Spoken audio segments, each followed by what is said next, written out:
Welcome to Tailcrafter English, where your voice matters and pronunciation becomes a doorway to confidence, not confusion.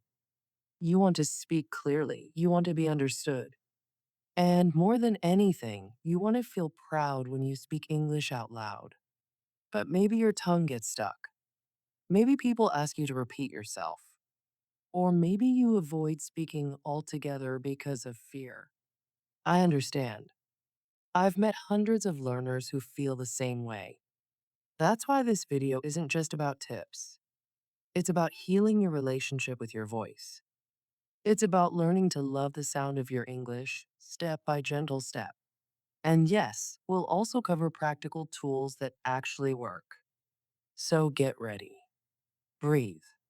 Let's begin. Before we begin fixing sounds, we have to talk about fear. Most people don't struggle with pronunciation because they don't know the rules. They struggle because they're afraid of sounding wrong. So the first tip is this: let go of the fear. Your accent is not a problem, it's a story. It means you're brave enough to learn another language. Repeat after me. I am not here to sound perfect. I am here to be understood. You belong here. Your voice belongs here. Now, let's grow together. You cannot fix what you cannot hear. Native like pronunciation starts not with your mouth, but with your ears. Pick a short audio clip, maybe 10 seconds from a movie or a podcast. Listen to it 10 times. Don't write anything. Don't repeat it yet. Just listen. Notice the stress, the rising tone, the way some words disappear and others pop out. Then ask yourself, what word did they say louder? Where did they pause? Did they link two words together? This is called active listening. Do this every day. One small clip, 10 minutes. It will change everything.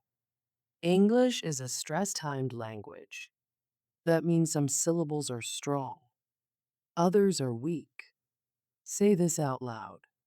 Photograph, photographer, photographic. Same root, different stress. When you stress the wrong syllable, it can confuse the listener.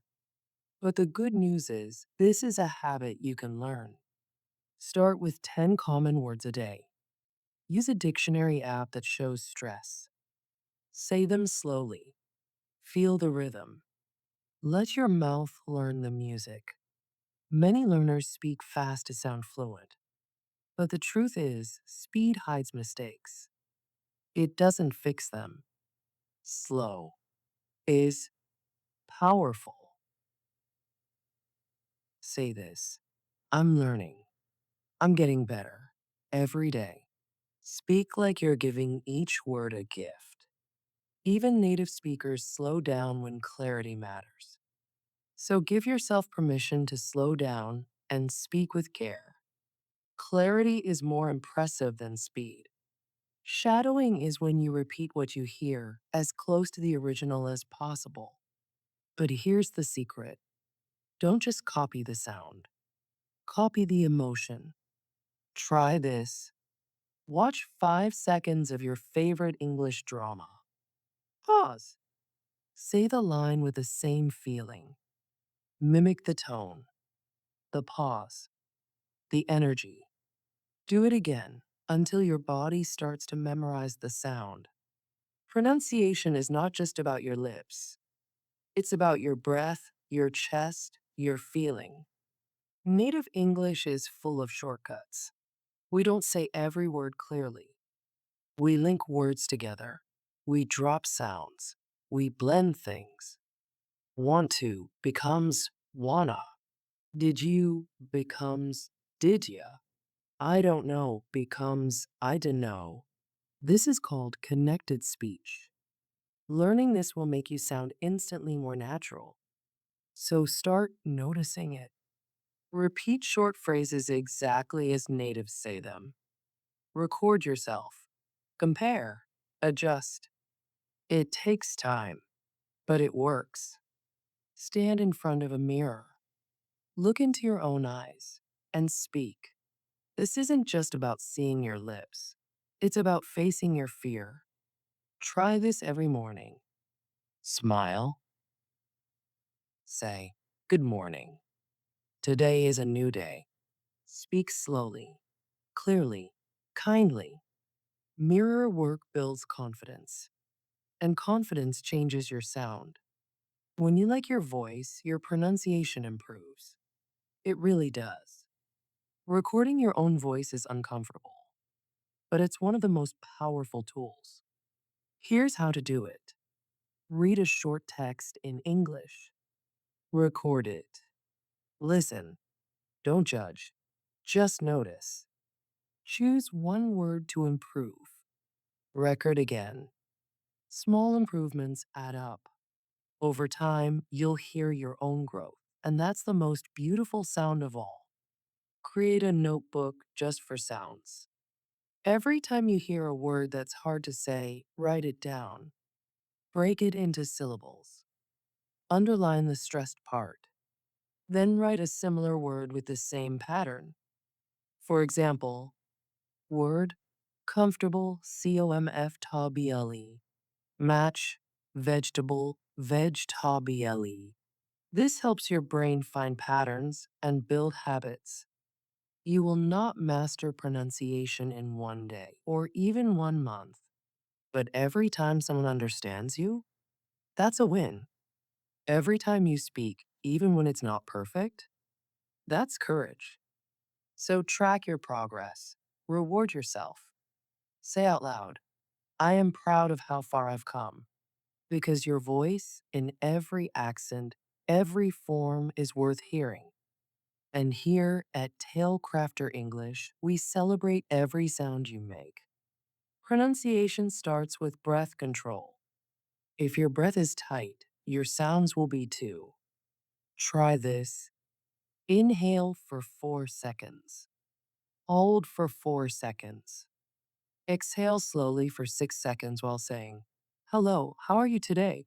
Feel how the words ride on the breath. This calms your nerves and trains your voice to be steady and clear. Breath is the foundation of every beautiful sentence. Some sounds are tricky, especially if they don't exist in your native language. Common ones: slash theta slash as in think, slash as in this, slash r slash as in red, slash l slash as in love, slash v slash versus slash w slash. Choose one sound per week. Find 5 words with that sound. Practice in front of a mirror. Feel where your tongue and lips go. This kind of focus builds clarity over time. Pronunciation isn't just for classrooms, it's for life. Try practicing specific phrases for specific situations. Answering the phone. "Hi, this is your name." Speaking. Ordering food. "Can I get a coffee, please?" Introducing yourself. "Hi, I'm from your country. Nice to meet you." The more real the context, the more natural your pronunciation becomes. Close your eyes. Imagine the word hello. Visualize the H, the breath, the E, the smile, the L, the tongue behind your teeth, the O, the roundness. This mindfulness technique builds deeper muscle memory because when you see the sound, you shape it better. Try this with any word you struggle with. Everyone has a unique sound story. Maybe your first language is soft and melodic. Maybe it's clipped and quick. English doesn't erase that, it dances with it. Let your voice tell your journey. Because what matters most isn't that you sound like someone else, it's that you sound like you, clearly and confidently. And that, my friend, is the most powerful pronunciation of all. Your voice matters. Your mistakes do not define you. What defines you is your courage to speak again, softer, braver, clearer each time. So speak today. Whisper if you must, but speak. And tomorrow we'll meet again, one word closer, one sound stronger. This was your moment of healing with Tailcrafter English. The voice you love is already inside you. Let it rise.